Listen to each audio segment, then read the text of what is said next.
Ini bukan film gangster mafia seperti di film Hollywood yang sering kalian tonton. Ini adalah kenyataan yang ada di Los Angeles saat ini. Jadi, sejak awal Juni 2025, Los Angeles dilanda gelombang protes besar-besaran setelah operasi imigrasi federal atau ICE dilakukan di berbagai lokasi, seperti Paramount, Compton, dan pusat kota LA. Operasi ini adalah operasi yang dilakukan oleh Trump untuk mendeportasi para imigran yang sebagian besar dari Meksiko. Namun operasi ini mendapatkan perlawanan. Bentrokan besar pun terjadi antara pengunjuk rasa dengan petugas keamanan. Dan saat melihat petugas keamanan tak bisa benar-benar mengendalikan kota, Trump pun akhirnya mengirimkan 2.000 tentara untuk mengepung LA. Lantas seperti apakah kondisi di LA saat ini? Apakah Trump benar-benar bisa mengendalikan demonstran dengan 2.000 tentara yang mereka terjunkan? Atau sebaliknya, Trump akan dikalahkan di Los Angeles? Tetap stay tune dan berikut ulasan selengkapnya.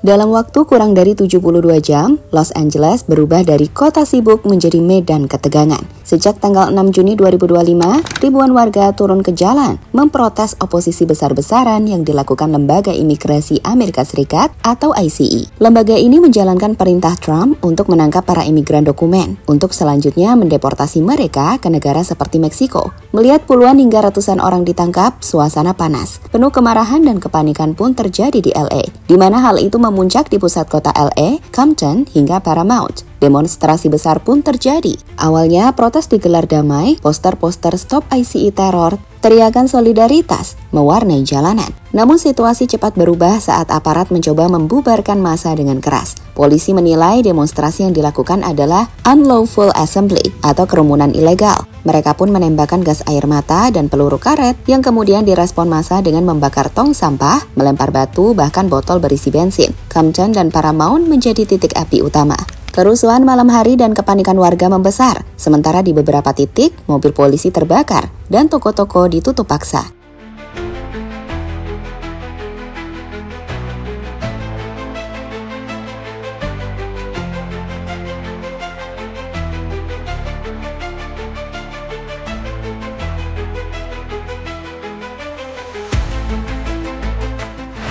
Melihat polisi gagal untuk menghentikan aksi demonstrasi besar-besaran di LA, Presiden Donald Trump pun bertindak keras. Menurutnya, ketika polisi diludahi, maka mereka bisa memukul para pendemo. Dalam hal ini, Trump menegaskan bahwa pendemo tidak boleh melawan petugas, atau mereka akan mendapatkan pukulan keras.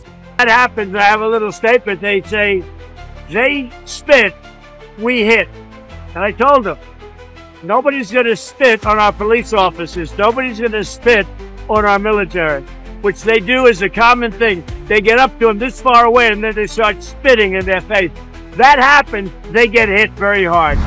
Hal yang selanjutnya terbukti dengan arah kebijakan Trump. Gak main-main. Melihat chaos yang terjadi, Trump menurunkan 2.000 pasukan tentara untuk mengepung kota Los Angeles. Sementara itu, Menteri Pertahanan Pete Hegseth melalui unggahan di platform X menyampaikan bahwa pemerintah Amerika tak segan untuk turut melibatkan marinir aktif di Camp Pendleton jika kekerasan berlanjut, dan menilai bahwa Amerika saat ini tengah dalam siaga tinggi. Jelas ini adalah langkah agresif dari Presiden Trump, sebuah langkah yang membuat banyak kritik didapatkan Trump dari media sosial. Terkhusus saat sebenarnya protes awalnya dilakukan secara damai sebelum petugas memprovokasi mereka. Garda Nasional tidak dikirim untuk melindungi warga sipil. Para pengunjuk rasa melakukan protes damai. ICE dan patroli perbatasan menyerang warga sipil. Saya di California dan dekat Los Angeles. Ini adalah protes damai. Tidak ada penjarahan atau kekerasan. Mereka yang menciptakan ini. Ayo militer, lakukan tugas konstitusional Anda. Militer Amerika Serikat perlu mengingat bahwa mereka bersumpah untuk membela konstitusi dan bukan untuk mendukung kediktatoran. Saatnya untuk bangkit dan mengakhiri kegilaan ini. Mereka sedang mengatur CA. Pemerintahan Trump menyebabkan kekacauan ini dan sengaja memperburuk situasi.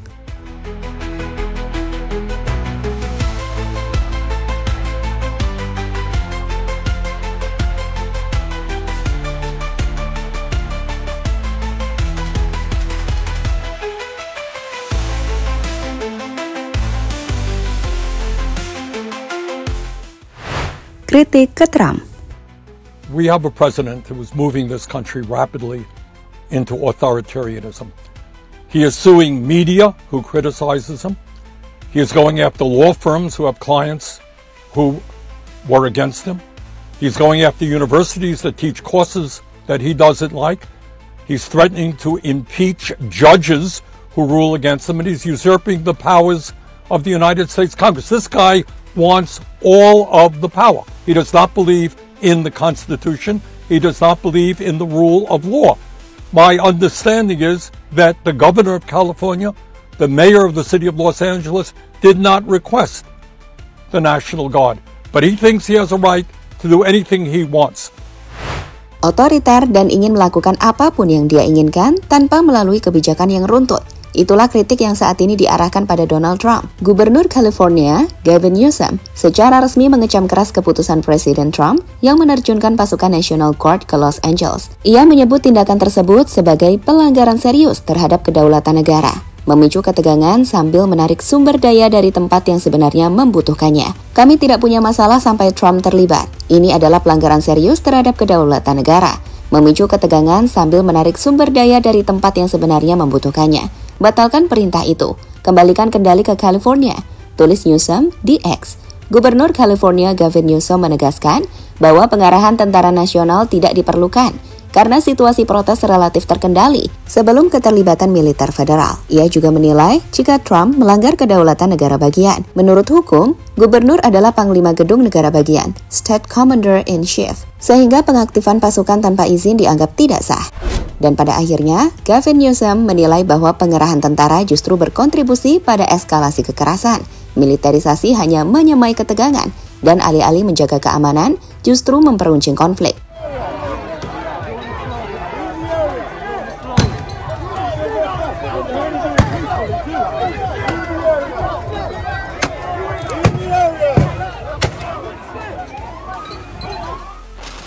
Siapa target deportasi Amerika Serikat? Seberapa besar? Sejak awal menjabat sebagai presiden, Donald Trump telah menjadikan imigrasi ilegal sebagai musuh utama dalam kebijakannya. Salah satu tindakan paling kontroversial adalah kebijakan deportasi massal terhadap imigran yang tidak memiliki dokumen resmi. Dan bagi Trump, kota seperti LA dianggap sebagai simbol perlawanan terhadap hukum imigrasi nasional. Maka tak heran jika Los Angeles dijadikan target utama operasi deportasi besar-besaran. Berdasarkan data kebijakan operasional ICE yang dibocorkan ke publik, Trump menetapkan target nasional 3.000 deportasi per hari di seluruh Amerika Serikat. Dari jumlah itu, Los Angeles dan sekitarnya masuk dalam prioritas dengan target sekitar 1.200 hingga 1.500 orang untuk fase awal di bulan Juni 2025. Dan hingga minggu kedua Juni, sudah lebih dari 118 orang ditangkap hanya di wilayah LA. Jumlah itu terus bertambah setiap hari, seiring operasi ICE yang digelar di pusat-pusat ekonomi, gudang logistik, serta komunitas padat imigran seperti di Paramount, Compton, dan Fashion District. Langkah Trump ini memicu kemarahan publik, protes pecah di LA, aparat terlibat bentrok dengan warga, di mana bagi warga tidak ada manusia yang ilegal. Itulah seruan yang terus disampaikan para pendemo.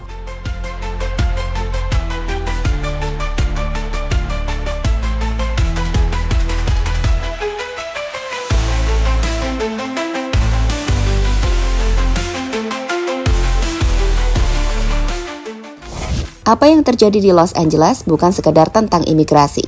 Ini adalah benturan dua kekuatan besar, negara federal yang memaksakan kekuasaan dan masyarakat yang berujung mempertahankan hak dan kemanusiaan. Ketika Trump mengirimkan 2.000 tentara ke jantung kota, banyak yang bertanya, apakah ini langkah menjaga ketertiban atau awal dari rezim otoriter di tanah demokrasi?